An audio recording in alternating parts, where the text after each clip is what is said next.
Hello, guys, and welcome to the first episode of the Pit Stop podcast. This is another podcast that I'm doing on my channel, but this time with, of course, a different guest who's another F1 fan, and his name is Oscar Salvador. If you guys obviously didn't watch the first episode, his name is Oscar Salvador. He's an Oscar Piastri Max Verstappen fan. And yeah, tell us more about you, Oscar. Firstly, how are you? And tell us more about you as an F1 fan. I'm doing good. Uh, I think I've been a fan of F1 since 2016, and I really enjoyed the sport more than like any other sport. Mm-hmm. Um, I was really into what's his name?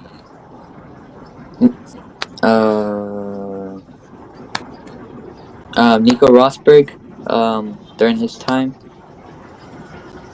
Okay. was a big Lewis fan. Turned Max Verstappen fan after 2021. Mm-hmm. Um, I think I've been enjoying these seasons And you so became an far. Oscar Piastri fan. Yeah, Mm-hmm. Why do you like Max and Oscar? I just feel like they're really aggressive drivers who don't let any other one like put them down. Mm-hmm. Um, Okay. we we've seen that they're able to fight for wins and that they're very good drivers if given the right equipment. Yeah. And they obviously the two of your drivers who you're a fan of, both of them were fighting for the title last season. But unfortunately, that's not the case this season. But yeah, let's obviously we're going to review the British Grand Prix. What happened during the weekend? Because obviously it was a kind of a crazy weekend with a fantastic race and so on. So let's get into it. The British Grand Prix review.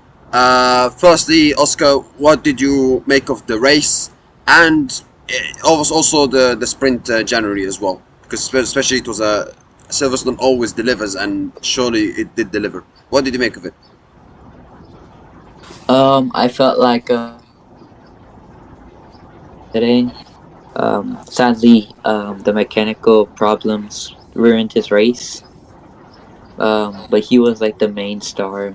He won the sprint, and he was doing really good for the race until his mechanical problems. Kimi or The Max?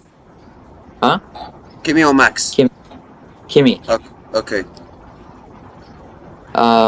The Ferraris were really good. They showed that they were able to compete against the Mercedes today, or for the race and for the sprint. Mhm. Uh, and yeah, I agree. Like Ferrari, they showed that they had a fantastic pace. I mean, it's very strange with Ferrari sometimes because there are some weekends they are very unpredictable. There are some weekends where they look very strong, like Barcelona or Silverstone, but in tracks like Austria, they look absolutely nowhere.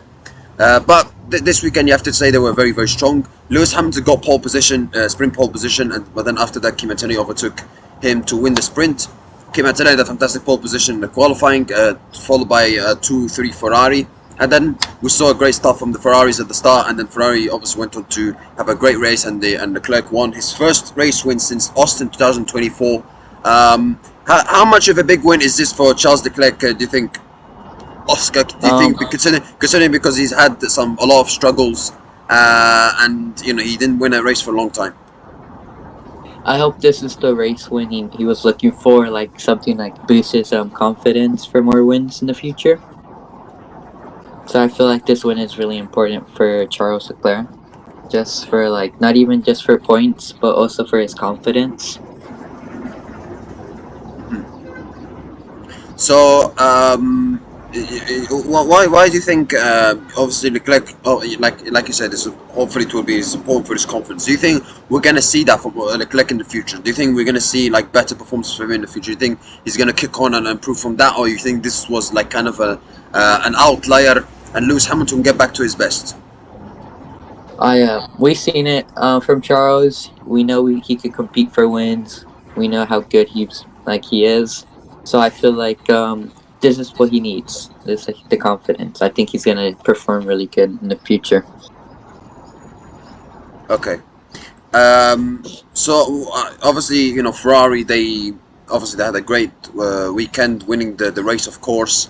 Leclerc had a brilliant performance. I mean, obviously, Kimi was, even though he pitted like 10, 20 laps after Charles Leclerc pitted, like Kimi Antonelli was gaining on him. But then, obviously, like you said, Kimi Antonelli had an unfortunate problems in his car. Do you think if Kimi didn't have problems in his car, do you think he would have won the race?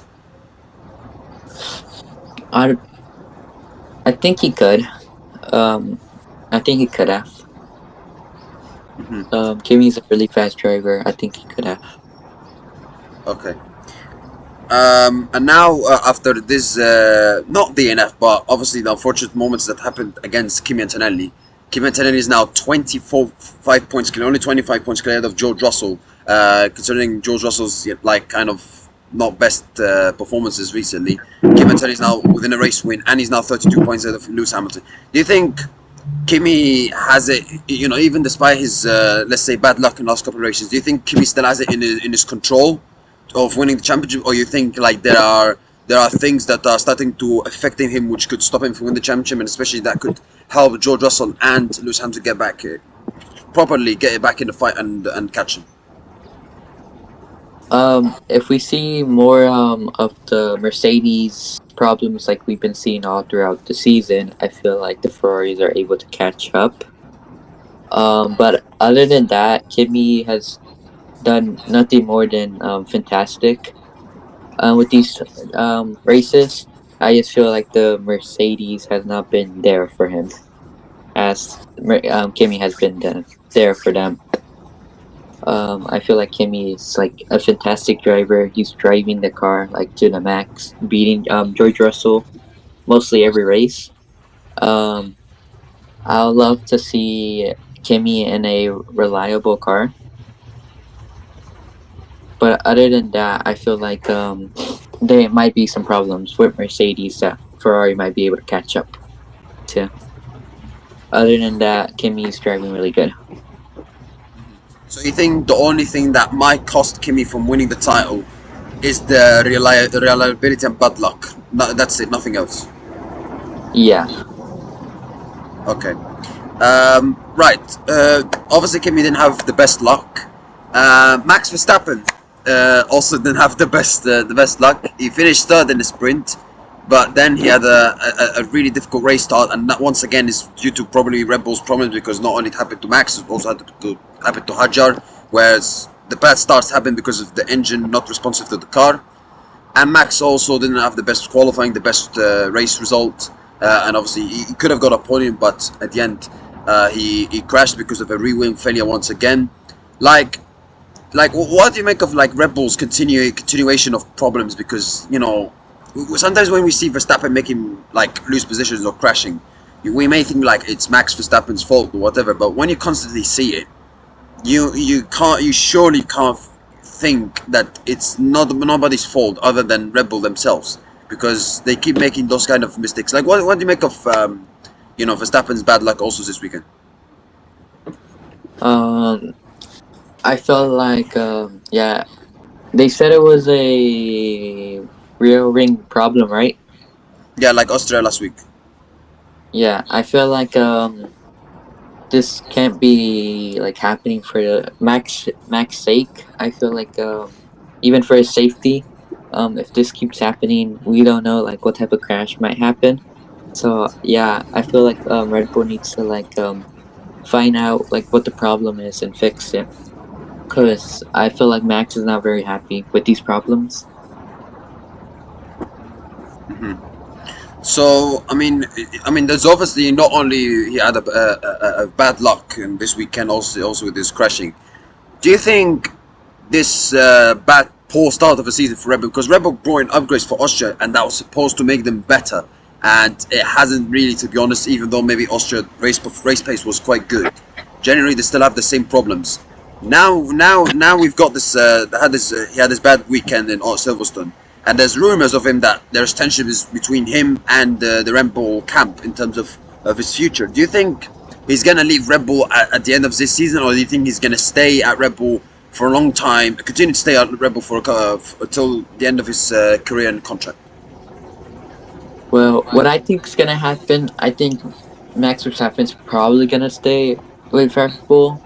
But what I would want to see from Max Verstappen, I would like to see him like explore another team, since like every champion has like explored other teams like Schumacher, Vettel, Senna.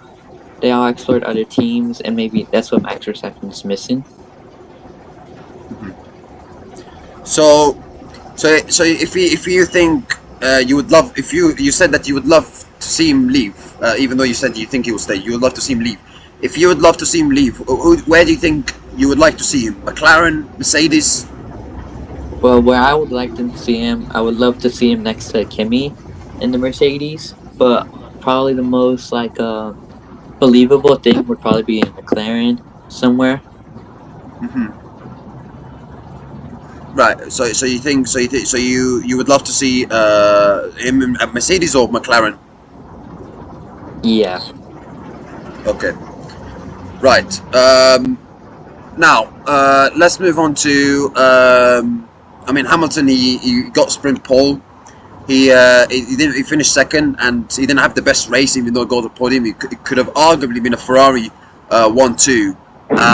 What did you make of the whole situation with what happened towards the safety car towards the end? Because it was very confusing for a lot of people because it was supposed to be basically the final lap showdown, and they showed the graphic of safety car ending, but they safety car didn't go to the pit lane and it continued, and the race finished under the safety car.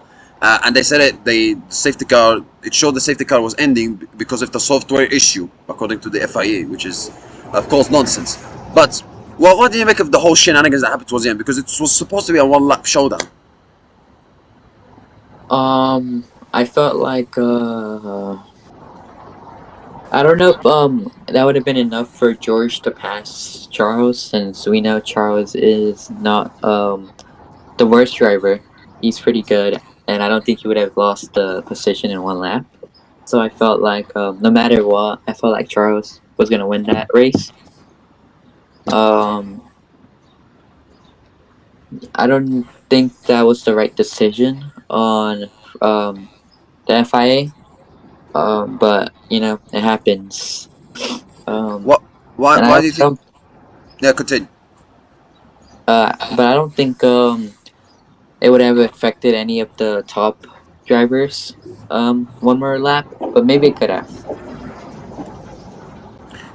You say it was the wrong decision, and I agree, but why? Um, it, I felt like maybe some drivers were like ready to like put on their like when they saw that the thing was ending. Other drivers like might have seen like oh, I'm gonna like overtake this guy, or I'm gonna try my best, and they like got let down. Also, the fans were confused, left confused, and all that. Hmm. Okay. Do you think like this? Because obviously we've seen some shenanigans from them in the past FIA with what happened, obviously towards the end for the Abu Dhabi 2021. Do you think like maybe because of what happened in Abu Dhabi 2021, they didn't want to, because there was obviously a few laps to go. I think there was 3-4 laps. Do you think they didn't want to repeat what happened in Abu Dhabi 2021, or no? Actually, it showed that they don't learn from Abu Dhabi 2021. I feel like they don't learn from Abu Dhabi 2021. I feel like it would be pretty hard to mess something up like that again. Letting Max Verstappen pass like that or something like that. But I don't think anything would have happened like Abu Dhabi 2021. I just felt like this is another mistake from the FIA. Hmm. Okay. But you said that it wouldn't have changed much to the positions. But do you not think maybe Lewis or Lando could have passed George, because George was in mediums like 18 laps old, whereas Lando and Lewis were on a fresh tires. Um, maybe Lewis. I feel like I had a better chance to overtaking Charles, or no, sorry, George, George. Yeah. I have a question for you. yeah, go on. Um, did you think that Lewis Hamilton's first stop was a good decision, since he said that it was like he was in good rubber? Was it a good decision? Like, you mean the second pit stop where it cost him P2? Yeah. Oh, okay. Um, well, I mean, it's. I think I think everybody pitted for soft tires, except the two Mercs. So, and especially it was supposed to be a final lap showdown. So I don't think Ferrari. Of course, it would have been amazing. Like Ferrari won two, and it was in their hands. Considering after Antonelli had these problems, it was in Ferrari's hands to get the 1-2. But at the same time, do I think it was the right decision to pit him the second time? Yeah, I think it was the right decision because everybody went to the soft, and especially when there's a safety car, you always have to pit, unless it's the first lap, for example. So you always have to pit unless it's the first lap or unless it's the, let's say, the second last or the third last. But there was like, I think, like what, 5 laps to go. So like maybe it could have been enough time for Lewis to catch him, but and there's supposed to be a final lap, but that didn't happen. So no, I don't believe Ferrari for putting Lewis Hamilton on soft tires because everybody did except Mercedes. I think Mercedes, obviously they got it right at the end by by staying George Russell out, but you have to say they got lucky because it was supposed to be the final lap. So yeah, do you agree? Um, did you think that the 5 second penalty for Lewis affected him really hard? Um, it kind, yeah, I think it kind of, yeah. I think it kind of, because I don't think we saw the best of. I think we saw the best of, because I thought when Lewis was looking strong in the sprint and in sprint qualifying, he was looking very strong, and we thought like, yeah, this is it. He's gonna win he's gonna shine in Silverstone. But in the race, he got out qualified by Charles, who was struggling for like last 5-6 race weekends, and Charles was still ahead of him after that first lap. So the fact that they got a 5 second time penalty for that false start, which was the right decision by the FIA, yeah, I think it kind of affected his performance, especially when he was, I think it was 5 or 6 laps to go, he was 20 seconds behind Charles Leclerc. Especially in a track like Silverstone, where Lewis Hamilton always does well, to be 20 seconds behind Leclerc is not, obviously, it's not that great. But he got a podium, which is not the end of the world. Um, Now let's move on to George Russell, because George Russell, obviously his performances has been very unconvincing, even though he's had great results. P2 in Silverstone, P1 Austria, P2 in Barcelona. I have to say Antonelli was better than him in race pace, but Antonelli had his car issues. Similar situation also happened in Silverstone. George Russell got pole and won Austria, but to some extent you could say that was a bit of luck because of the yellow flag situation towards the end, where George read the rules, whereas Kimi didn't do that. But listen, despite all of this, George, he managed to. I mean, he was not that great in the race. Also, I think he was before Kimi and Max's problems. I think he was fifth or sixth or something like that. To be fair, he had a bit of unlucky moment where he had a puncture, so he had to pit. But generally, his performance wasn't that great, but he managed to finish second with a bit of luck, which is sometimes you need to win the championship. I mean, what do you make of George Russell's performances this weekend, especially where we thought that he was going to bounce back and he was going to continue winning or continue performing well like he did in Austria? Instead, his performances this weekend in Silverstone wasn't the best. I felt like he might have not done the best for the race, but it still counts to the championship at the end of it. He got second place, which took a big chunk from Kimi, and if it keeps happening, he might be able to catch up to Kimi. So I felt like he did. He didn't do bad because he got second place, but I feel like with the Mercedes, we always expect a little more from him. Hmm. And with you expecting more of him, he's now 25 points behind Kimi now. He's within a race win, even though, listen, if Russell still wins in Belgium and Kimi has another DNF, Kimi would still be the lead for the championship because he's had obviously more race wins this season. But at the same time, George, even though he's 25 points behind, Kimi has gotten the better of him. What do you think George Russell needs to do to not only catch to Kimi, but also improving performances and not just rely on bad reliability issues from Kimi and a bit of luck? I really want to see. We've seen it before. I want to see George getting pole more often. We've seen that he's able to do that, and I want to see that. That would give him like a better chance of like starting in first and keeping the race lead. Um, I feel like he needs to be more aggressive. He needs to remember that this might be his only chance for the championship, and that he's going against Kimi, and that he has to do whatever it takes to win the championship. Hmm. So you think like he needs to basically develop a Max Verstappen mentality to do anything he can to win? Yeah. Okay. And we all know there's a bit of rivalry, of course, between Max and George. Speaking of Max and George, they were fighting each other for P3 at some point. Them and both of them and Lewis at some point.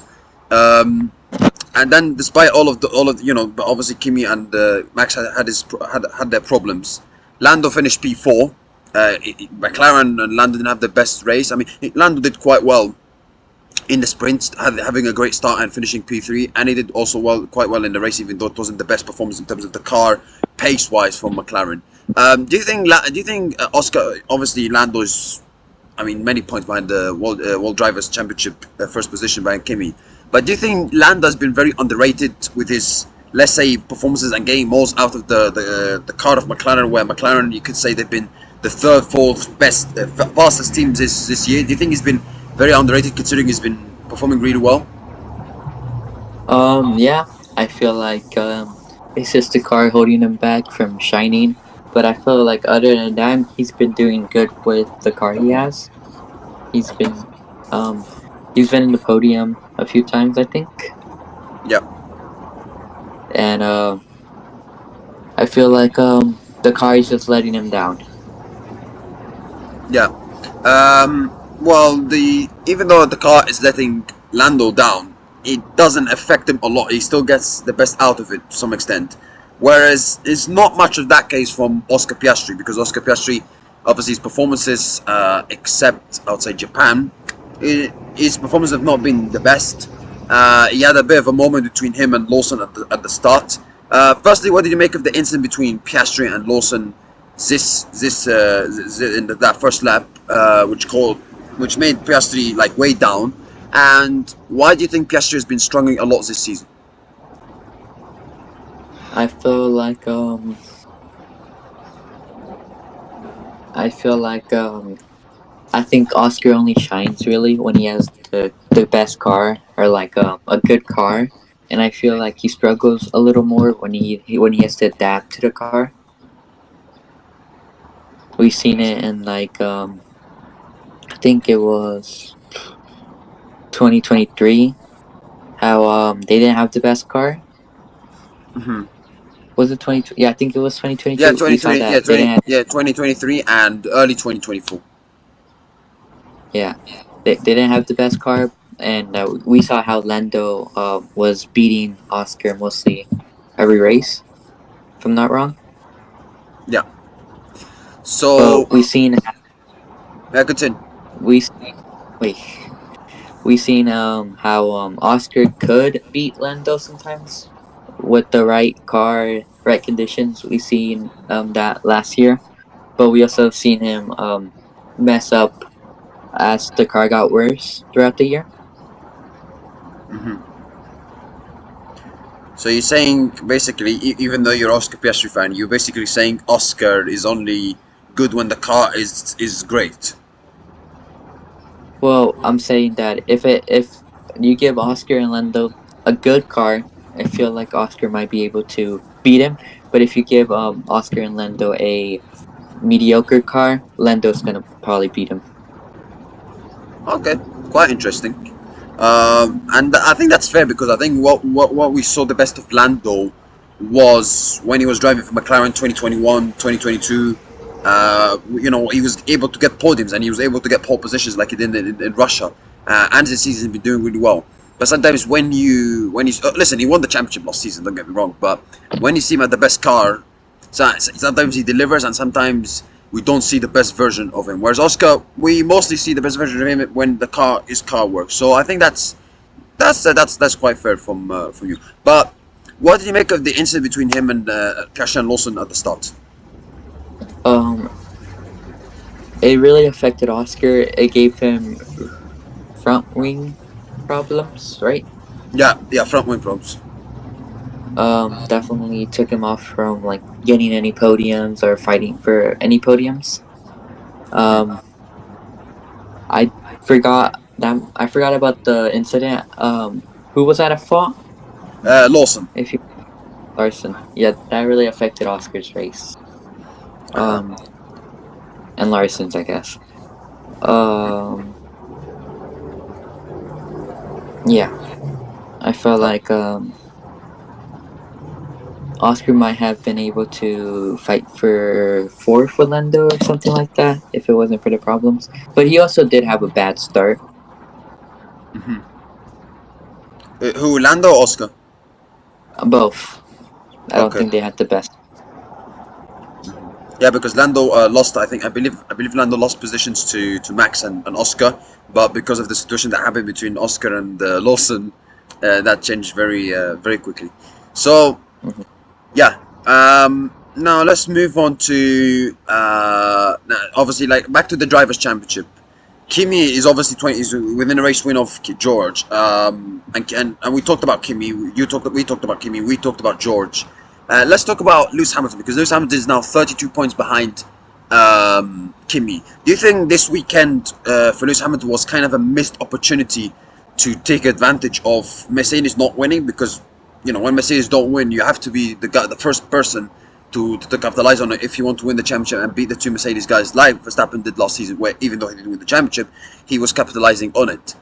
Do you think this was a kind of missed opportunity for Lewis this weekend? And do you think this kind of maybe affects his World Drivers Championship chances? That even though he gave points on Kimi, he didn't like fully capitalize on Mercedes not winning.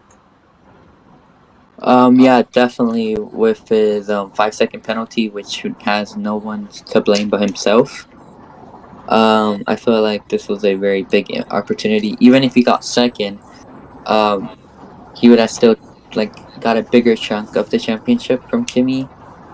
So I feel like it was a missed opportunity on Lewis Hamilton's part. Okay. Um, right. Next one. So you think Lewis? Do you think Lewis can win the title, or you think it's going to be difficult because Mercedes are better and Ferrari sometimes are inconsistent, where they were good in Silverstone, but in Austria not so much. I don't know if he's able to win the title, but we would love to see that from to see a three-way battle for the title. We would love to see that, but I don't know if Ferrari has the reliability for a title fight right now. Seeing that they're like the most inconsistent like team in the grid. And the car. Yeah. Okay. Right. So now obviously we talked about Ferrari, Mercedes, McLaren, and also Red Bull. I mean, Hajar has been one thing about Hajar. Sorry, Hajar has been actually very close to Max. He out qualified Max in qualifying, and he finished fifth, even though Max crashed. He's been very close to Max in qualifying. In race pace, I think Max is better, but Hajar has been very close to Max. How impressed obviously you're Max Verstappen, but how impressed you've been with Isaac Hajar's performances this season, even though the car isn't great, and even though there's a big narrative, and it's kind of right that there's a curse on the second Red Bull seat behind Max Verstappen, where Hajar has actually not been that bad. I'm very impressed with Isaac's performance throughout the year. I felt like that Miami crash might have been his downfall, but instead it was like he's been doing really good since the Miami crash, and he's been able to show really good racecraft, and he would have got the podium if Pierre didn't get the didn't get the penalty if the penalty wasn't removed, right? Yeah, that's yeah. Obviously, Hajar he got the podium on track, but obviously on off track things changed, of course. Pierre got a emote podium. Yeah. So so Um, so why do you think he's performing well? Is it because maybe that there is less pressure on him and Red Bull are not performing well, and he's able to get closer to Max, or you think is it's like it's basically easier because if Red Bull, let's say, were fighting at the front, then there will be more pressure for Hajar to compete with Max. Or you think no, it's got nothing to do with it, and Hajar's just performing really well due to his qualities and talent and adapting well to the car, even though uh, Red Bull are struggling. I feel like it's a little bit of both. Um, we've seen that Isaac has good race potential. Like he's a really good driver.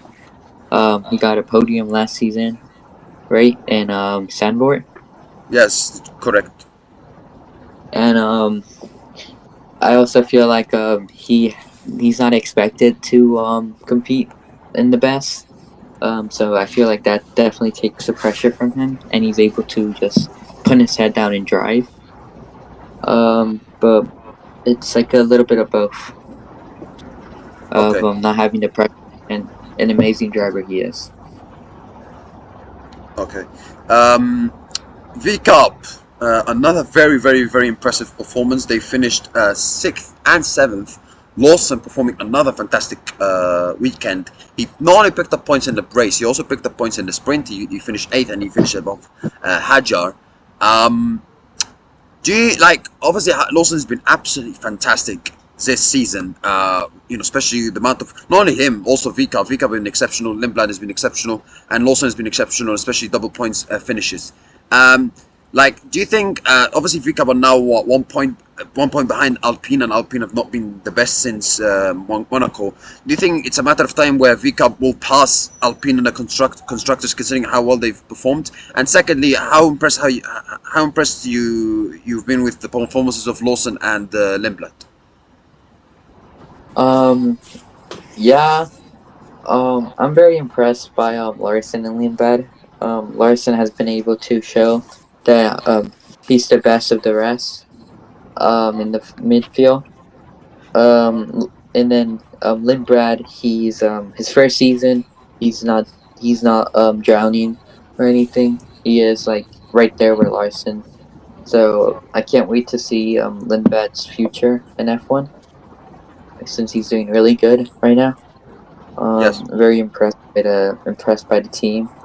And while other like teams are drowning, they're able to shine at mostly every race. Mhm. So, do you think that, like I said, they're 1 point behind Alpine? Do you think it's a matter of time where they're going to overtake Alpine for that P5, or you think Alpine might bounce back at some point? I feel like they're probably gonna overtake Alpine since they both have two reliable drivers, unlike Alpine, which we seen some drivers. Pierre could be. I feel like Pierre, he's a good driver, but um, Calipinto, he's also a very good driver, but he could also be very out of there, like Can not the make mistakes. best. So, hmm? Can make mistakes. Yeah. Okay. Um, we and also not only that, Bortoletto finally got his points finish. I mean, how they've been quite struggling for mostly this season, especially Hulkenberg with bad luck and so on. Now that Bortoletto got a points finish, even though you could say it's a bit of luck because of obviously what happened with Kimi and Max. How much of a bit of a confidence boost do you think that could be for Audi for the rest of the season, considering they've not had the best start? and considering they had a bit of a bad luck.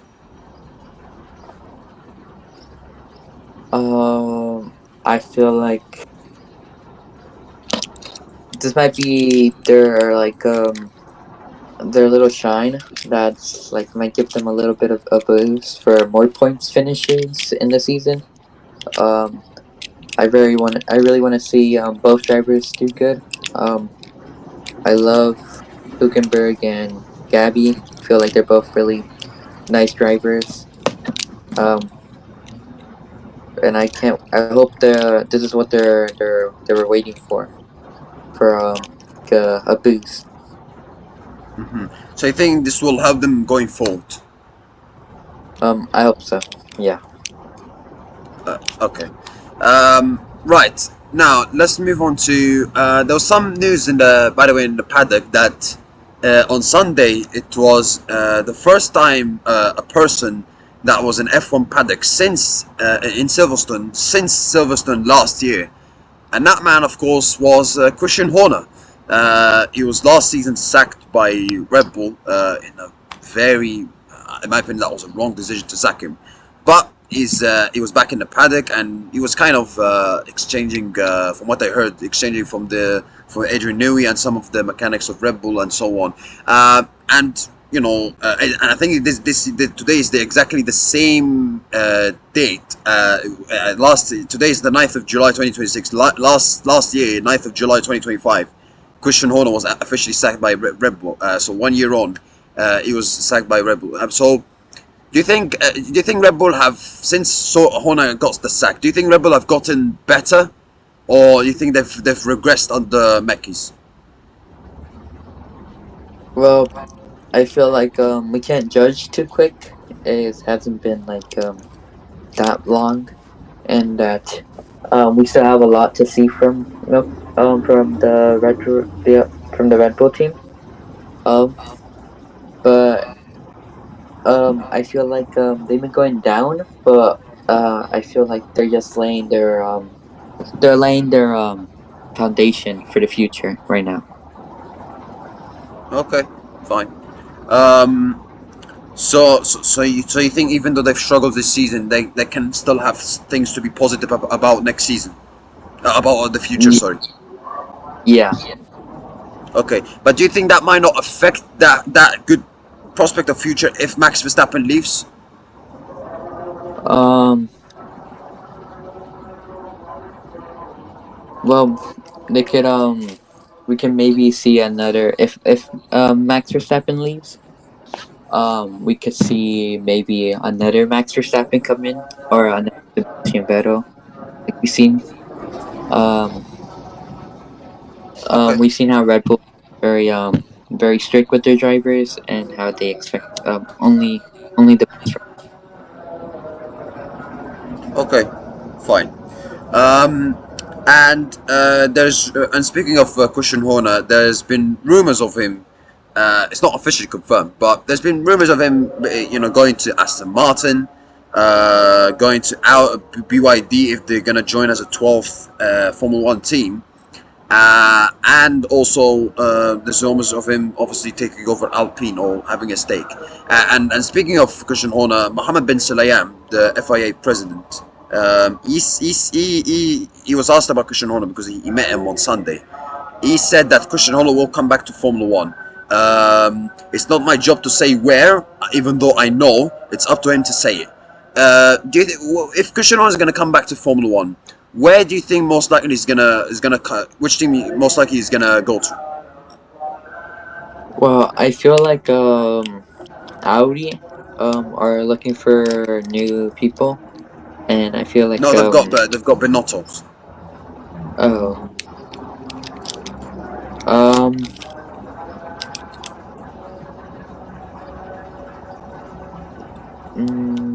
is Aston Martin there? Is Yeah, Aston Aston Martin Martin. open? Yeah, like I said, Aston Martin, BYD, 12th Formula One team, and potentially, and also Alpine. I feel like Aston Martin Drew Adrian Newey is there. I feel like they have good chemistry.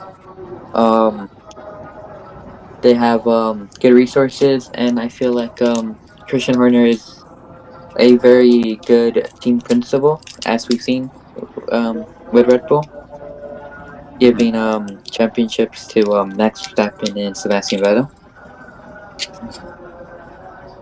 So I would probably have to go with Aston Martin since they're really in the gutter and they probably need someone like him. Mhm. Okay. And speaking of Aston Martin, this week, I mean, Silverstone was a very disaster weekend, and even if you saw the onboard of Lance Stroll, I think he went off the track like 20 times because he was fighting with the car. And the problems keep continuing for Aston Martin. Um, Like, do you think Adrian Newey at some point is gonna turn it around at Aston Martin at some point? Listen, it's not gonna turn around this season because obviously they are so behind. But do you think Adrian Newey can turn it around at any point? And get Aston Martin, back even competing for winning championships in the future, or you think no, it's gonna be difficult? I feel like definitely. I feel like he has the opportunity to turn anything around. Since he is Adrian Newey, one of the best like car designers. Um, so I definitely believe that he has the resources since Aston Martin is not a small team.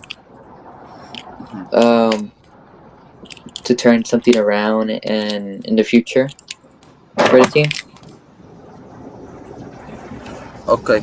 And obviously, there's rumors of Alonso staying at Formula One for one more year or leaving or whatever. Do you think Alonso is going to stay at Formula One for one more year or as long as he can? Because obviously, he keeps saying that I would retire and so on, but he keeps staying at Formula One. Or you think this could be his final year at Formula One, not only at Aston Martin? I feel like he might have one more year on him, but I don't know if he would want to drive after this season, since I think this season definitely kicked a toad on him, and it might have been like his retirement year. But I would love to see him stay for one more year. Okay. So you think it will be his final season because of what happened with Aston Martin, but you would love to see him stay one more year? Yeah. Okay. Right. And yeah, we talked about Audi. We talked about. I mean, what have you made of Cadillac in their first season as a Formula One team? Obviously, they've not been they're the only team without any points. But what do you made of them, and what you've made of Paris Bottas battle, where Paris has mostly been getting the better of him? We saw that this race, the British Grand Prix, we saw that Bottas is able to fight with Checo. I think he was the better driver in the Grand Prix. Um, but I feel like Checo has been outperforming him, and I'm very proud with the performance of Cadillac this year. We could have seen worse. We could have seen an Aston Martin from them, but they've been able to stay down and not have too much problems. Okay. Um, so even though they're the only team without any points, you think they've done okay, considering it's their first year in Formula One? Yeah, I I think they have a good chance on getting a point by the end of the year. Hmm. Okay. Um, let's look into the two teams who were kind of disappointed. Well, yeah, they were disappointing in Silverstone, and that was Haas, who were my biggest surprise going to this weekend in Silverstone. But instead, they were far from being the biggest surprisers. And also Williams. I mean, Williams have massively underdelivered or been underperforming this season. First question, then I'm gonna ask you after Haas. What have you made of Williams like poor performances? Like how surprised? Because considering last season they were very very good and they were Arguably, yeah, they were the best of the rest, and they would even compete for podiums. They compete for pole in Azerbaijan with Carlos Sainz. How disappointed you've been for Williams this season, considering you know they had a Mercedes engine, and do you think they're going to turn around at any point? I'm very disappointed on by Williams since they were really good last season, the best of the rest. Alex was driving wonders. Also Carlos with his was podium in Baku, right? And Qatar, yeah. And Qatar, yeah. They were doing really good. Um, they also said that 2026 was their year, and they've been saying this for about since 2024. Hmm. And from what I was expecting in the beginning of the season, I was expecting them to be the best of the rest since it was all talk.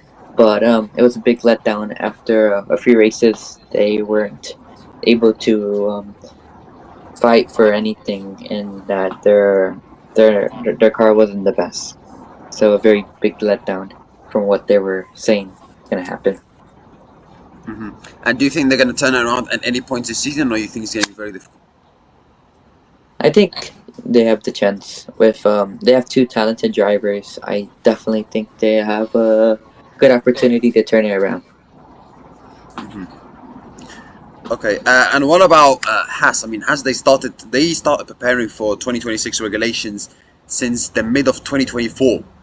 And they kind of started the season quite well in the first 2 3 races, but since Behrman's unfortunate crash in Japan, they've been in a very poor run of form. Behrman's been getting the better of Ocon, but mostly the performances of Haas, their car, and especially Ocon have been very disappointing. Like what you've made of Haas this season, especially they were preparing for this regulations for basically 1.5 year. They prepared for this regulation since the mid of 2024. Um, yeah, has I definitely expected more for this race. It was Ollie's. I was expecting a lot from Ollie in the British Grand Prix. It was his home race. I really wanted to see some upgrades that were able to help Haas, but yeah, we didn't get to see any of that. But I'm very disappointed in Haas because I definitely want to see more from them. Hmm. Okay. And why you've made of, like, especially Ocon has been very disappointing, particularly this season, and even from the start of towards the end of last season, and this season he's been mostly getting out qualifying, out paced by Behrman, and especially it's kind of strange because Ocon is one of those experienced drivers, and he's a kind of a person that you could see him get at least a podium or a race win like he did in Hungary years ago. Like what you've made of like Ocon's performance, because especially he's been very disappointing where we expected more from him, especially he's a more of an experienced driver than Behrman, even though Behrman's done a very good job. Um, yeah, um, I definitely Ocon hasn't been the best driver, letting Behrman outshine him. Um, and I think Ocon been in F1 for a while. Um, and I don't know if this might be his time to his way down in a way. Yeah. His performance might go down. I Hmm. feel like, but we've seen that Ocon has good race craft. So I would like to see the Haas be a better car and maybe them fighting for points more often.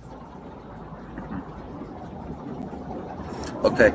Um, and finally, before we end the podcast, even though it's a week away, the Spa is coming up in a week.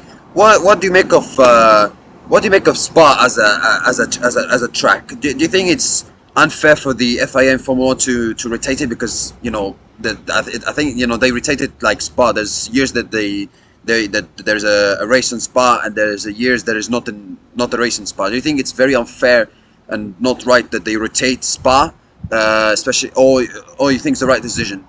Or what do you think? I feel like I like Spa. I think Spa is one of my favorite tracks. Um, I don't think it's fair, especially since as we've seen, more races are getting canceled due to the conflicts in the Middle East. So I feel like getting rid of more races is just like a big letdown.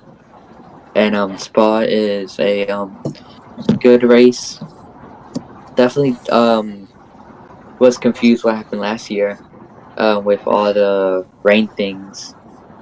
Mm, But other than that, Spa is a wonderful race. I feel like. mm. There's rumors of them, and speaking of races, less races. However, they're going to add more races for sprints because, according to some rumors, next year there's going to be most likely 9, 10. Most likely the new addition of one of them, according to a lot of rumors, is Monza. Monza. Do you think that, like, Formula One, like, do you think more sprint races, like 10 or 9 sprint races that they're looking to add, according to a lot of people, is the right solution? Like, do you think 9 sprint races would be very good, or do you think there is no need and you need to only keep it for 6 sprint races? I feel like I like more of the like I like less sprint races since the sprint races are like a big like they show what's gonna happen in the race sometimes, and they let the race like down. But I think it's fun. The sprints, it gives the teams less time to prepare for qualifying, and it gives us a crazy qualifying.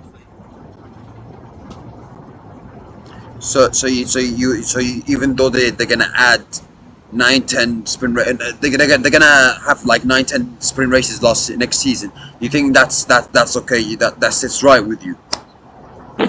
Um, Or you think I don't or you mind it. think it's too much?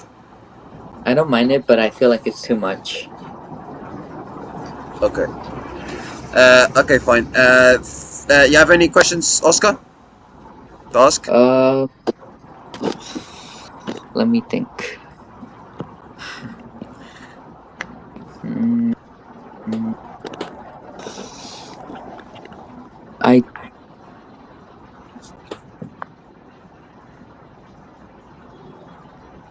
I don't think so. Yeah. I Okay. think Okay. It's well, okay. You yeah, have? I Yeah. have two Go. things. Okay. Ask. Who was your driver like of the day for you, like of the race? Driver on Sunday. There is Leclerc. There's Lawson. I think it's one of them. I think it's Lindblad also performed really well. You have to say, especially in his home race, the pressure and the expectations must have at some extent must been on high on him, because sometimes British media like to be, put pressure on the English drivers, even though there's also other good drivers. But yeah, I would say, but yeah, mostly I would say Leclerc and Lawson. I mean, Leclerc has been, it's been a very difficult couple of race weekends for him. The fact for him to bounce in this way, to beat a Mercedes, to beat Kimi, to pass him the way he did, and to, stay constant with him. And even though, yes, you could say Kimi Antonelli's issues helped Leclerc win the race at some extent, but generally I think Leclerc deserved to win. He went past Kimi, and he had a very good gap to Kimi. He kept the race in control, even though Kimi was gaining on him. And it was a very, very good performance from him. He was at his best. It was the Charles Leclerc that we all know, and for sure this kind of race win for Leclerc will give him a lot of confidence going to the upcoming races, especially where he's had very, very difficult races. So this one was very important, and he had a terrific performance in the race and in qualifying, considering in the sprint and sprint qualifying and the other race weekends was not the best for him. And Lawson again, he's been, I'd say, I think this is his second full Formula One season, and he's performed fantastically well. He's another points finish. He even only finished on race points in the main race. He also finished on race points in the sprints, and the fact he keeps doing what he's doing. And listen, I thought VCARB at some point we were gonna blip, but they keep pushing Mm-hmm. well. They keep doing really well, and Lawson keeps doing really well. And Lembra, to be fair, but Lawson he's been performing amazingly well, and he's showing. I mean, could he go back to Red Bull if they need him at any point? Who knows? But considering he's only had 2 races with them, but listen, right now he's in a good frame of mind. He's performing amazingly well. He's enjoying, and obviously when there is less pressure in a team like VCARB, because let's be honest, driving for Red Bull, there's more pressure than driving for VCARB. It kind of helps, but at the same time, Lawson is able to show his driving qualities and skills, and so far it's been fantastic. So yeah, I would say Lawson or Leclerc, but I would lean more towards Leclerc. Okay. And then And who was your flop of Sunday? my flop, I would go for